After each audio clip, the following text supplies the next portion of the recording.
Emperor Krazan lounged on his crystalline throne, all 6 arms draped dramatically across the armrests, sighing with the exasperation only a parent could muster. Before him stood Princess Lyria, his 7th daughter, looking particularly unimpressive even by her own low standards. "Father, please," Lyria pleaded, her lavender skin flushing darker with embarrassment. "I don't need combat training. I'm perfectly content studying ancient texts." Krazan rolled all 3 of his eyes simultaneously, a feat that would have been impressive if anyone cared. "Content? Your sister Vestra can crush a starship with her mind, your sister Zelka commands an armada of death wasps, and you read dusty scrolls and talk to plants. The plants have fascinating stories if you just listen," Lyria muttered, but her father was already waving 4 of his arms dismissively. "Enough. I've found a solution to our little problem." His middle eye gleamed with what he clearly thought was brilliance. "The humans from that backwater planet, Earth, I believe they call it. They sent an ambassador. Primitive creature, only 2 arms, 1 head, absolutely pathetic, but perfect for you." "Father, you can't be serious." "Oh, but I am. Tomorrow, you'll be married to Ambassador James Fletcher. Consider it diplomatic relations. The humans get a princess, I get rid of my most useless daughter, everyone wins." Fletcher stood in the reception hall, trying not to stare at the ceiling that showed a live feed of screaming souls from conquered worlds. Charming decor choice. He adjusted his tie, a gesture that earned confused looks from the 6 armed guards. "So," he said to his aide, "Marcus, remind me again why I agreed to this." "Interstellar peace treaty, sir. Also, they threatened to turn Earth into a parking lot." "Right. Diplomatic marriage it is, then." The doors burst open with unnecessary drama, and in walked Princess Lyria. Fletcher's first thought was that she looked normal? Well, as normal as a lavender-skinned woman with silver hair and slightly too many fingers could look. She wasn't wielding any death rays or commanding armies of space locusts, which was frankly refreshing. "Ambassador Fletcher," she said, her voice soft but clear, "I apologize for this arrangement. My father can be traditional." "No worries, Your Highness. I've dealt with worse." "Ever met the French?" She tilted her head, confused. "Are they a warrior species?" "Depends who you ask." The wedding ceremony was, to put it mildly, awkward. Krazan insisted on a traditional Thrakari blessing, which involved a lot of tentacles and ominous chanting. Fletcher stood there, holding Lyria's hands. She had 6 fingers, so the math was confusing, wondering if his life insurance covered death by alien matrimony. "Do you, pathetic human, take this equally pathetic princess as your mate until one of you inevitably dies in horrible agony," the priest intoned. "I do. And do you, disappointing daughter, accept this 2-armed weakling as your husband until he perishes from his inferior biology?" Lyria squeezed Fletcher's hand. "I do. Then by the power vested in me by the galactic overlords and the screaming void of space, I pronounce you adequately married. May your offspring be slightly less disappointing than either of you." Romantic. The reception was where things got interesting. Krazan had invited every important alien dignitary in the sector, all eager to see the Emperor's famous disappointment of a daughter married off to a primitive human. "Tell me, human," sneered Lord Vex of the Skorathi, his mandibles clicking menacingly, "do you even have psychic abilities?" "I can sometimes guess what my cat's thinking," Fletcher replied, sipping what he hoped was champagne and not liquefied organs. "Pathetic. Princess Lyria, surely you're ashamed to wed such a creature?" Lyria, who had been quietly observing a potted plant in the corner, looked up. "Actually, Lord Vex, I find humans fascinating. Did you know they survived on their planet without any natural armor, venom sacs, or telepathy? Just using their brains and opposable thumbs? Survival of the adequately equipped," Fletcher added with a grin. Vex scoffed. "Brains? What use are brains against a plasma cannon?" "Well," Fletcher mused, "we did invent the plasma cannon, so quite useful actually." The aftermath of the wedding was swift. Krazan practically shoved them onto a transport ship, eager to have his embarrassment of a daughter off-world. Take her to Earth, he commanded Fletcher. Teach her your primitive ways. Maybe she'll learn to be slightly less useless. Father, Lyria said quietly. I'll miss you too. Crezon's middle eye twitched, possibly the closest thing to emotion he'd shown. Just don't come back until you've accomplished something, anything. I don't care if it's learning to juggle. Just make it impressive. As their ship departed, Lyria watched her home planet shrink into the distance. Fletcher noticed her shoulders slump. Hey, he said gently, you okay? I've just been given away like a defective hyperdrive component. If it helps. Back on Earth, we call that Tuesday. She looked at him, surprised. You humans joke about your pain? Constantly. It's basically our superpower. The journey to Earth gave them time to actually talk. Fletcher discovered that Lyria's uselessness was a matter of perspective. Sure, she couldn't melt mines or command death fleets, but she could identify every plant species in 12 galaxies, speak 47 languages, and had memorized the entire history of known space. That's incredible, Fletcher said, genuinely impressed. On Earth, we'd call you a genius. On Thrakar, they call me a disappointment. Well, Thrakar sounds like it needs better hobbies than judging people. Lyria smiled for the first time since their wedding. You're strange, James Fletcher. Thanks. I try. When they reached Earth, Lyria's reaction was unexpected. It's so green, she breathed, pressing her face against the viewport. And is that water? Just sitting there, on the surface? Unclaimed, we call them oceans. Sometimes we swim in them. Swim? For combat training? For fun, actually. Fun. She said the word like she was tasting it. What a curious concept. Their arrival at Earth's primary spaceport drew crowds. Humans had seen aliens before, but never a princess. Lyria seemed overwhelmed by the attention until a small child broke through the security line. Are you a real princess? The girl asked, eyes wide. Lyria knelt down, her formal training finally useful. I am. But I'm not a very good one, I'm afraid. Do you have a crown? No, but I have something better. Lyria plucked a flower from a nearby planter, twisted it expertly, and placed it in the girl's hair. There. Now you're a princess too. The crowd awed. Fletcher grinned. His alien wife was already better at human PR than most politicians. The next few weeks were an adjustment. Lyria moved into Fletcher's apartment, which she declared impossibly small but efficiently designed. She spent hours examining Earth plants, absolutely delighted by their primitive yet elegant biology. Your roses have thorns, she exclaimed one day, as if discovering treasure, natural defense mechanisms. And they're beautiful, form and function perfectly balanced.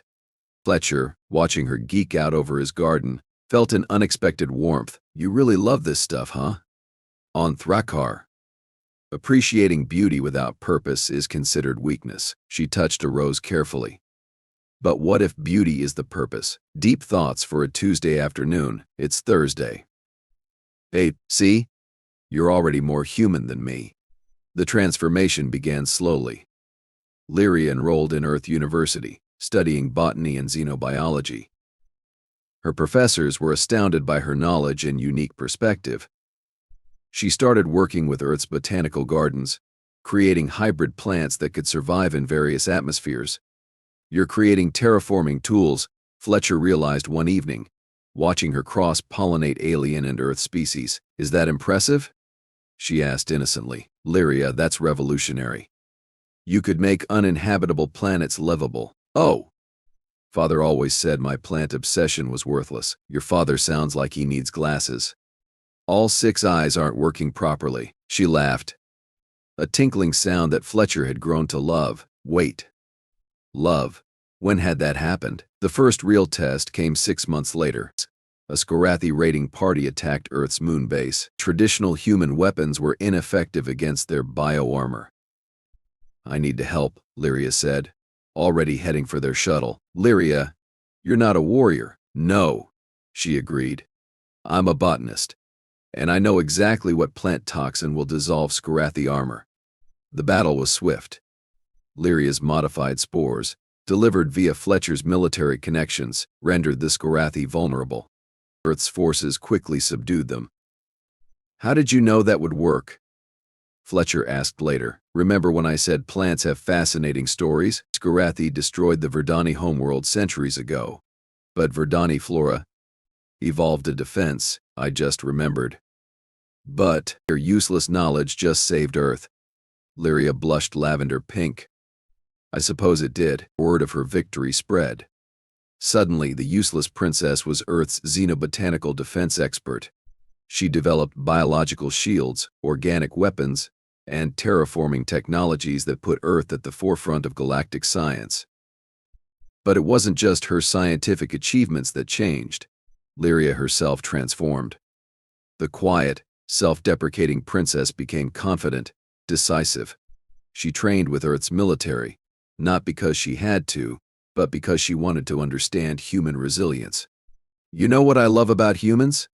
She said one day after sparring with Fletcher. You're fragile.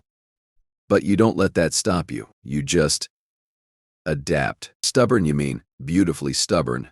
A year passed. Earth prospered under the Alliance, with Lyria's innovations revolutionizing everything from agriculture to defense. She'd found her purpose, her confidence, her home. That's when the message came. Princess Lyria. The hologram of Krazan boomed. Your sister Vestra is dead. Challenged a black hole to single combat. Idiot. You must return immediately to claim your position as heir. Lyria stared at the projection of her father. Fletcher saw something in her eyes he'd never seen before. Steel. No, she said simply. No. You dare refuse your emperor? Your father. I'm not refusing my emperor. I'm informing him that Earth's xenobotanical defense minister has prior commitments.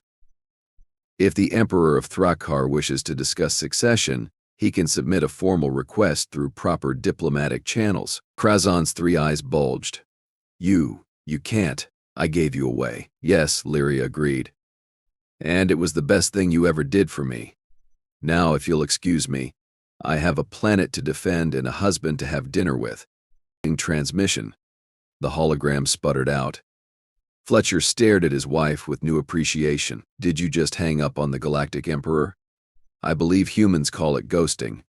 I've never been more attracted to you. She grinned, all 6 fingers intertwining with his 5. Wait until you see what I do when he shows up in person. He's coming here? Oh, definitely. Father doesn't handle rejection well, but that's next week's problem.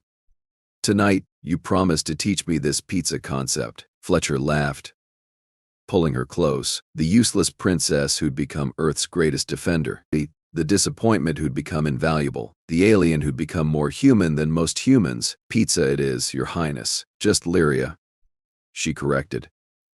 Princess was never really my title anyway. I prefer doctor. As they walked to the kitchen, Fletcher reflected on the strange turns life took. A diplomatic marriage to prevent Earth's destruction had become the best thing that ever happened to both worlds. And to him. D. Hey, Lyria. B. Yes, your father's an idiot. She smiled. That radiant expression that could literally make plants bloom. I know. But his loss is Earth's gain. Outside, in her garden, alien flowers mingled with Earth roses, creating something entirely new, the beautiful and functional. Just like their marriage, just like Lyria herself. The useless princess was gone. In her place stood something far more dangerous, a human's wife. 3 weeks after Lyria hung up on her father, Earth's early warning systems detected a massive fleet approaching. The Thrakari Imperial Armada, all 1,000 ships of it, led by Emperor Krazan's personal dreadnought, the punishment of inadequacy. Subtle name, Fletcher commented, watching the tactical display. Father believes subtlety is for species too weak to announce their intentions, Lyria replied. Surprisingly calm for someone whose tyrant father was about to invade her adopted planet. And you? What do you believe? She smiled. That dangerous expression Fletcher had learned meant trouble for someone. I believe in photosynthesis. That's not really an answer, isn't it? The Earth Defense Council met in emergency session. General Patricia Wong, Earth's military commander, looked grave. The Thrakari Empire could glass our entire planet before lunch. No offense, Princess, but your father's not known for his restraint. Former Princess, Lyria corrected. And you're right, father responds only to strength. Fortunately, Earth has something better than strength, which is creativity and vegetables. The room fell silent. Admiral Santos cleared his throat. Vegetables? Question, Admiral. What's Earth's primary export to the Skarathi Empire since the peace treaty? The healing moss you developed? The one that repairs their bioarmor? Exactly. And our primary export to the Nexus Collective? Those oxygen-producing vines for their ship's synthesis. And to the Void Dancers? The neural spores that enhance their navigation abilities. Santos trailed off, understanding dawning. Lyria stood. And for the first time, Fletcher saw the princess she could have been, should have been, if her father hadn't been blind to her true talents. 18 months ago, I was given to Earth as a worthless diplomatic token. Since then, I've created biological innovations that 43 species now depend on for survival, trade, or military advantage. What do you think happens if Earth falls? General Wong leaned forward. They'd lose their supply. More than that. They'd lose their future developments. The anti-radiation lichens I'm developing for the quantum nomads, the atmospheric processors for the crystal harmonics, the neural enhancers for the thought merchants. All gone. Okay, you're suggesting we call in favors? I'm suggesting, Lyria said with a grin that was distinctly human, we remind the galaxy that Earth's greatest weapon isn't plasma cannons or antimatter bombs. It's innovation. And they've all become addicted to it. While Earth's diplomats frantically contacted allies, Lyria worked on something else entirely. Fletcher found her in her laboratory, surrounded by plants that definitely hadn't existed yesterday. Dare I ask what you're creating?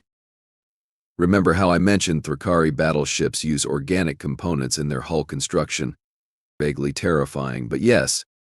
Well, those components need specific nutrients to maintain integrity. Nutrients that, with a few minor adjustments, could be modified. You're going to poison my father-in-law's space fleet with plant food. Poison is such a harsh word.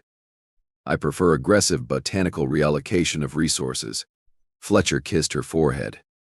Have I mentioned you're terrifying? Not today. You're terrifying. I love it. The response to Earth's call was immediate and overwhelming. The Skarathi sent their elite guard. The Nexus Collective dispatched their probability manipulators. Even the traditionally neutral Void Dancers emerged from their dimensional rifts. 43 allied fleets, Admiral Santos reported. Awestruck, all here to protect Earth's botanical resources. 44, Lyria corrected, looking at her personal communicator. The Verdani survivors just arrived. The plant people? They haven't left their sanctuary in centuries. They heard I found a way to restore their homeworld's ecosystem. Turns out, they hold grudges against anyone who threatens gardeners. Krezon's holographic form materialized on Earth's primary communication array, all three eyes blazing with fury. What is the meaning of this? He roared. These lesser species dare stand against the Thrakari Empire. Lyria stepped forward, Fletcher at her side. She wore a simple Earth botanist's uniform instead of royal regalia, but somehow looked more regal than ever. Hello, Father. Lovely to see you too. You were ordered to return. Your defiance ends now. Actually, it's just beginning. Father, meet the Independent Botanical Defense Alliance. They're all here to protect their investments. Investments? In what? In me.